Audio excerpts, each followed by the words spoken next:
Hey everyone, welcome to this explainer. If you're gearing up to send your little one off to school up here in the last frontier, you already know there's a lot to juggle. It isn't just about picking out a cool new backpack.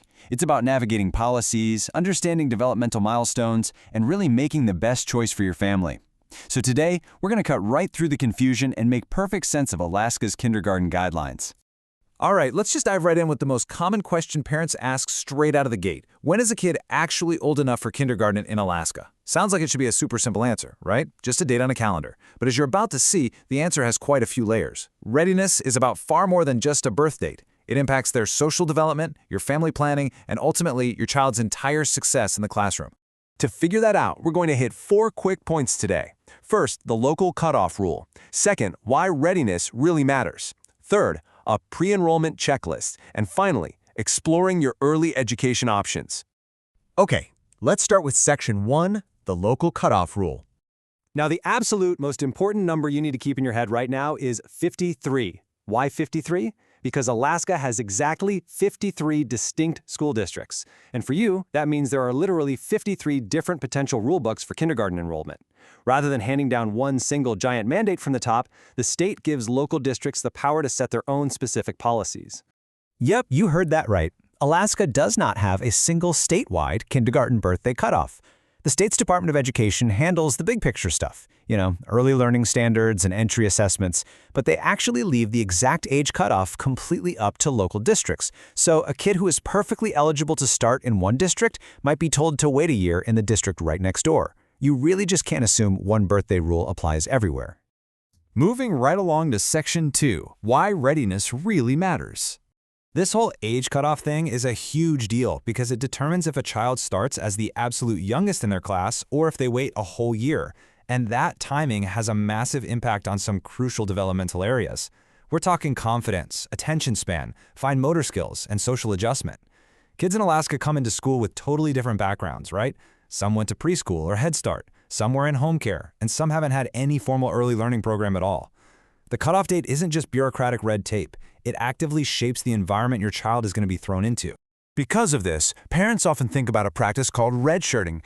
Basically, that just means delaying kindergarten for a year, based on where your kid is developmentally, what the district rules are, and your own family's long-term educational plans.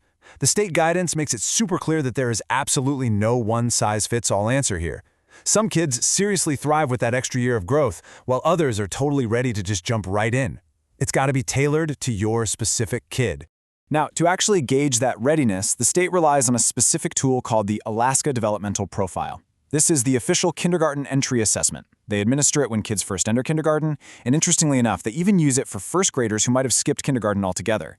It gives schools a really clear picture of every single child's unique developmental starting line. And it goes way beyond just checking if they know their ABCs. The assessment looks at 5 distinct domains: physical well-being, social and emotional development, approaches to learning, cognition and general knowledge, and communication, language, and literacy. Now, these tools definitely don't replace the age cutoff, but they do help teachers pinpoint exactly where your child might need a little extra support right out of the gate. All right, let's get practical. Section 3, your pre-enrollment checklist. Before you even try to enroll, you've got to contact your local district and verify a few key details. First, ask them for their official cutoff date. Second, find out if they do full-day or half-day kindergarten.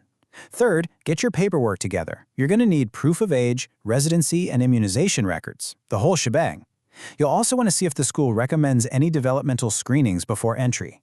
And finally, ask if your child might qualify for pre-elementary services if they just aren't quite ready for the big leagues yet. But what if you're stuck in that super stressful gray area? Like, what on earth do you do if your child's birthday falls right on the edge of the cutoff date? It's a huge source of anxiety for parents who are just trying to plan ahead. Well, the guide is actually very clear about this. You need to ask your district directly about their flexibility. Some districts have deadlines that are written in stone, no exceptions. But others, they might be willing to evaluate your child individually. If you're riding that borderline, ask them if they use readiness indicators, teacher recommendations, or early learning assessments to make an exception. Honestly, being a great advocate for your kids starts with just asking the right questions. Which brings us to Section 4, exploring early education options. Alaska has actually been putting a lot more focus on early education lately. You basically have 2 main paths here. On one side, you've got formal kindergarten, which is that official transition point into the school system. But on the flip side, there are pre-elementary programs, which are classroom settings designed to regularly serve kids ages 3 to 5. If your little one isn't quite ready for formal kindergarten, these public early learning frameworks mean you might have access to pre-elementary programs that can make that eventual transition so much smoother. There's a quote from the state guidance that I absolutely love because it just hits the nail on the head. For some families, the best choice is kindergarten. For others, an additional year in preschool or a pre-elementary setting may be more appropriate. There is absolutely no shame in waiting a year, folks. Readiness is really just about making sure your kid is in an environment where they can successfully participate, thrive, and actually benefit from the instruction. So, what's the bottom line of this whole explainer? Do not rely on a general rule without checking your local district. I can't stress this enough, because the state provides the broad framework, but the 53 local districts actually set the dates. Spending 5 minutes verifying things right now is going to save you a massive headache later. Just call your school or check their registration page to make sure you're basing your decisions on facts, not assumptions. Your child's educational foundation depends so heavily on these hyperlocal policies, so the biggest question you need to ask yourself today isn't even about whether your kid is ready. It's whether you have the right information to support them. Have you checked your local district's rules yet? Seriously, don't put it off. Grab your phone, pull up your district's website, and take that first empowered step in your child's educational journey today. Thanks for tuning into this explainer, and happy learning.